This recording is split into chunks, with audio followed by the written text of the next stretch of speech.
Charge of jewelry. Aminta, the shy one, hung back. I'll drape the peplos. I barely heard her add, the most important part. Aminta probably couldn't see me smile at her in the lamplight.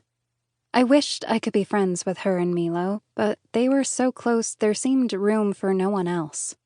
My handmaids and I were all cousins to each other. At 17, they were 3 years older than I was. I bent over and held Miura's head in my hands. How shiny her eyes were. She was my friend. Mother hooked her lamp's handle on the screen behind my bed and left, saying she'd send up porridge soon. Connie waddled after her.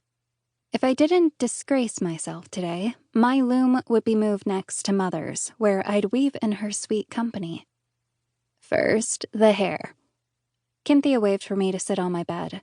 She knelt behind me, pushed my shoulders forward, and pulled my hair back with a comb, tugging on a knot. I bit back a yelp. Mayura whimpered. Am I hurting you? Cynthia yanked. I gritted my teeth. The Kinephoros is above pain. Finally, the comb glided easily. Cynthia patted the hair over my ears. Sometimes she was nice. Milo gave her the linen streamer, which would wind around my head and be plaited into a loose braid.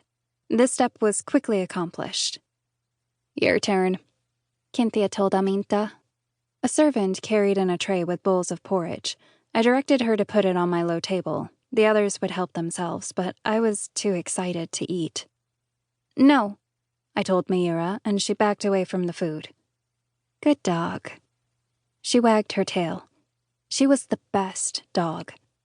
The ceremonial peplos filled Aminta's arms, causing her to trip and narrowly miss the porridge before she spread the fabric across my bed. Let me not trip. A peplos becomes a garment when it's draped and pinned, but essentially it's a rectangle of cloth that's wrapped around the wearer. Unlike our everyday woolen ones, today's peplos was linen. Mother had woven it, so it felt as smooth as the skin of a grape. Against the cream of the fabric, dyed purple triangles marched in a line a handbreadth from the borders.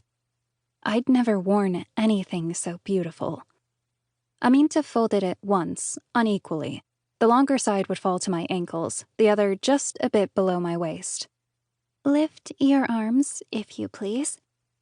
I raised them while she wrapped the peplos around me. The fit was perfect so that the cloth didn't bunch under my arms. I'd look graceful, not hulking.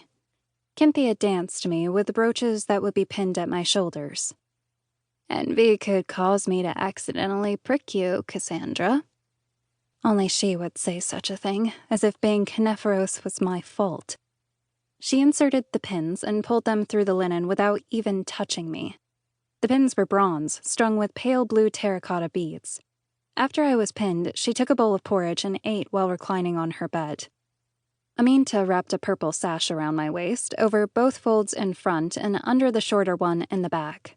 If I felt chilly, I could lift the back fold over my head and shoulders. Last of all, Milo fetched my jewelry for great occasions. A spiraling gold arm bracelet that ended in a tiny figure of Poseidon, god of the sea, gold earrings set with garnets, a ruby ring. None of them mattered, though. What mattered was the necklace. Holding it at arm's length, Milo carried it to me while we all recited the riddle. What is brown, tan, and sticky, heavy as gold, cheap as air, common as clouds, loved by the gods. Milo hung the string of dried figs around my neck. She intoned, First a bow, next a knot. This will hold. Or will be full of woe, I said, making up another rhyme. The necklace presented another danger.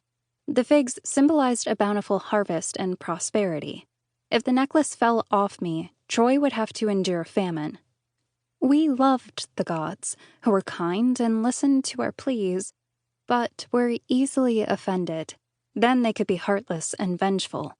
We needed them for the harvest, the weather, music, happy families, so many things. My fingers turned to ice when I thought about what could happen. Milo stood back. You're so lucky.